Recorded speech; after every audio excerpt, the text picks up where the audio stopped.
It's Monday morning. I want to talk a little bit about the video I posted yesterday. No, normally I wouldn't, but I think there are a few things that have to be said. First of all, the title of this video is the name of my new channel. There's not going to be any new channel. That's kind of what that video is about yesterday. Someone asked me if I would make a new channel for political commentary, and my response is that I don't like politicians, so why would I talk about them? It's like, okay, and then people said that's political. It's not political. Saying you don't like politicians and you think they're the lowest of the low is not a political viewpoint, all right? It's very much like saying, okay, I don't like fish. I don't eat fish, all right? So me saying that I don't like fish and the reasons why I don't like fish doesn't make for a cooking show. Cooking show would be getting some ingredients, putting them together, cooking them, and then showing how it looks and talking about how it tastes. That is a cooking show. Political commentary is not me saying I don't like politicians. So no, there won't be any new channel of me talking about politics. Okay, not going to happen.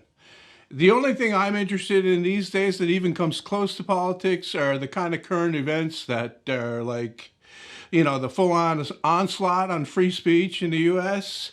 I mean, the only country in the world that actually has free speech. We don't have it here in Canada. I know that.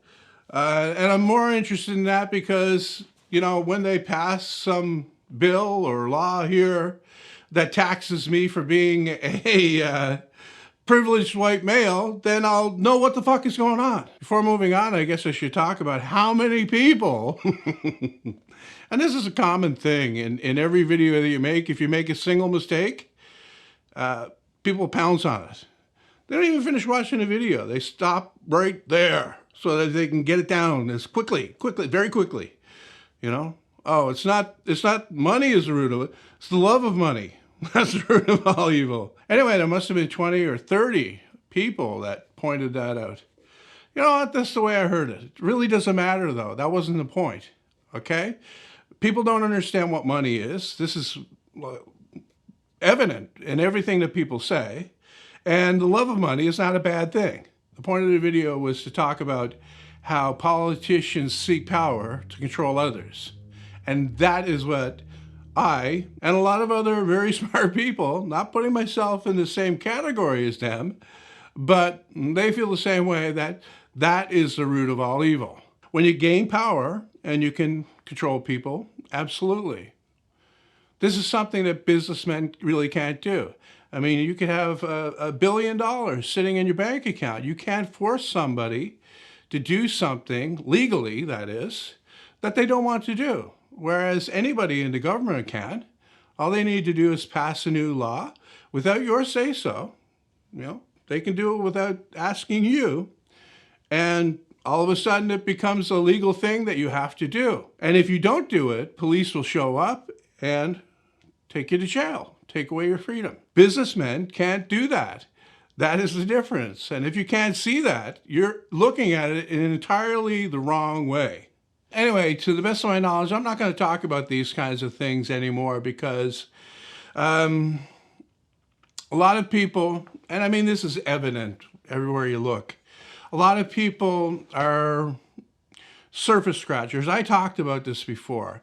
You know, they know the topic on the surface. They don't bother to dig deeper. They don't bother to do the research, and they form hard opinions based on, you know, part of the information. So you can't argue with that. People have their minds made up about some things. And you know what? That's fine. That's fine. But look around. I mean, all the bad things that are happening, that's part of the reason. People can't be bothered to think about these things critically, you know, to point out the actual faults in what's going on. Anyway, so like I said, I'm done talking about that kind of stuff. There will be no, in case this wasn't clear, I need to repeat it because people do not listen. There will be no new channel on me talking about politics, very much like there won't be any cooking channel, especially not on me cooking fish. because I don't like fish. So let's talk about bass reflex, because this is another topic that I'm sure you're burning to learn about. I've got my my subwoofer here, and I finished painting the front. Well, I didn't finish painting the front. This is round one of the painting. I use water-based products here, water-based black paint. I sprayed on, at least 20 coats to build it up, sanding lightly in between each. Because, okay, MDF is a great material for painting, but to get a really smooth surface, you have to build and sand. Okay, you're fighting two things. You're fighting the texture of the MDF. Most people think MDF is glass smooth. It's not. The other thing is you're raising the grain. Did I say two? There's more than two. The other thing is you're raising grain slightly on the first coat and subsequent coats that, I mean, if you sand it through again, and that's adding a little bit more texture. The other thing is you're fighting orange peel from the sprayer. So every time you lay down a new coat and you sand it, you're making it more and more flat. And at this point, it's very flat. But I need to let this paint dry for the next few days. Okay, I put on the black paint and then I overcoated it with probably 5.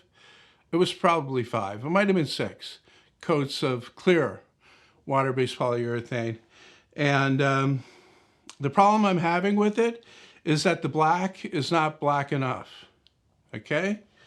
You can see it. It's kind of, I don't know, it's almost bluish. And you know what? I wouldn't have a problem with that. All right? But I'm thinking that jet black is probably the way to go. So what I'm going to do is after, probably on Wednesday morning, I'll spray this again, except this time I'll get a can. I don't like using the spray bomb, but it's guaranteed to be black, okay? So I'll overcoat this. In the meantime, I do have an absolutely smooth base to put it on, which is all the work that I did yesterday, so that's good.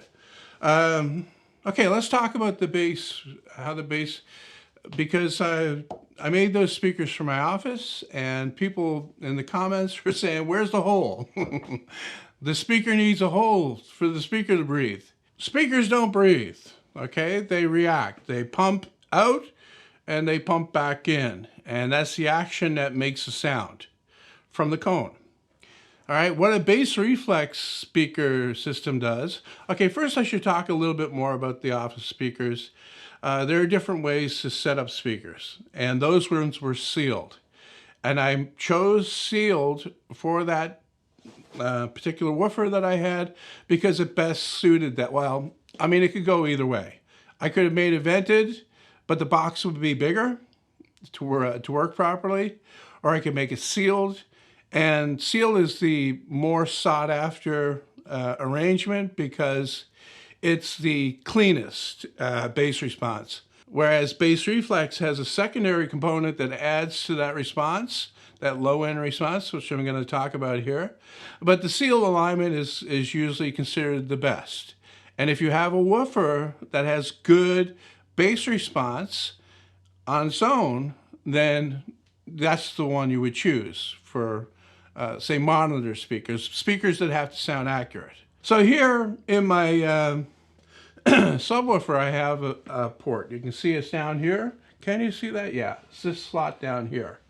And what the slot is, it's not a hole, okay? Yes, it's a hole through the front of the speaker, but it's a pipe in actuality. This one's a long, flat pipe. The length of this port and the actual volume of the port was determined in my software that I used to design the box. What you do is you take the specifications from the speaker. I use the published specifications from the woofer. Normally the best way to do it is to take the new woofer and do what's known as a break-in. That's run it, I'd say at a lower frequency for a couple hours or so. And what that does is it loosens it up and kind of normalizes it, gets it to be where it would be, say, in a couple of weeks or something like that. And then you would measure it. And I have the ability to measure it. I have a special jig that I use for that, but I would have to go through that trouble. I'm just going to go with the published specifications on this, and they will be close enough. I know that I know that term is not in most speaker builders' vocabulary close enough, but believe me, it will be close enough.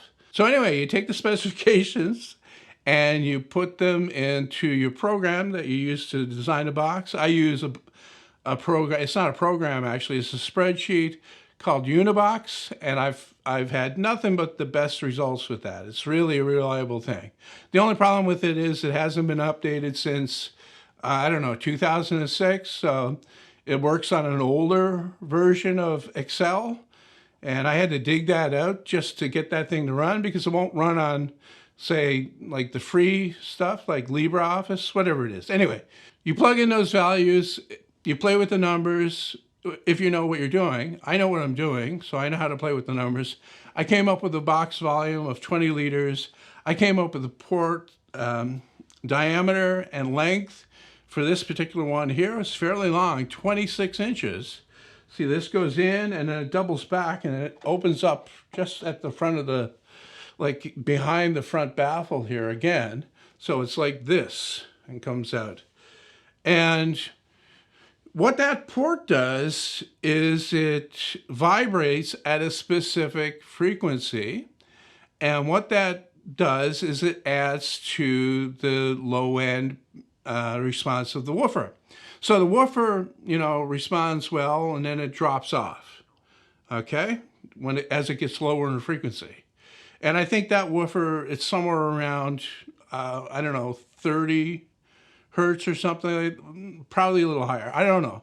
Whatever it is, as that drops off, what the tune port does is it adds to it. So you get a little bit of a kind of a hump like this. This is the response from the tune port, and it adds to that bass response and it makes it more full. It goes down lower. I've got a little prop here that I'm going to try to make an example. All right, see, this is think of this as your port, okay? And it will vibrate at any frequency, basically, but it will really vibrate at a certain frequency. And it's determined by its diameter and its length, very much like the tune port. So if I blow into the end, I'll get a sound, but if I happen to hit that frequency, I'll get a very loud sound.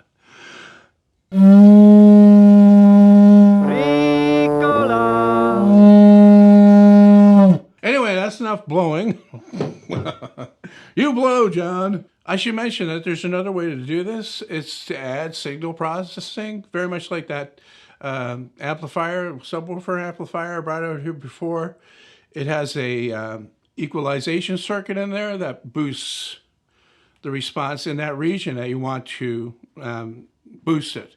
So that adds to, what that does is it outputs more power in that range.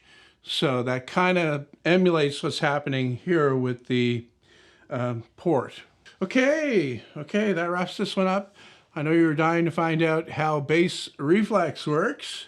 So now you know, kind of. Hopefully I didn't make any subtle mistakes for people to pounce on. And be sure to comment and hit that like button. And if you haven't done so already, subscribe to this channel. And don't forget that there's a link in the description to my new channel on talking about politics. Is this my house? Entry, please. He is my neighbor, Nur Sultan Tuliakbay. He is paining my assholes. I get a window from a glass, he must get a window from a glass. I get a step, he must get a step. I get a clock radio, he cannot afford. Great success.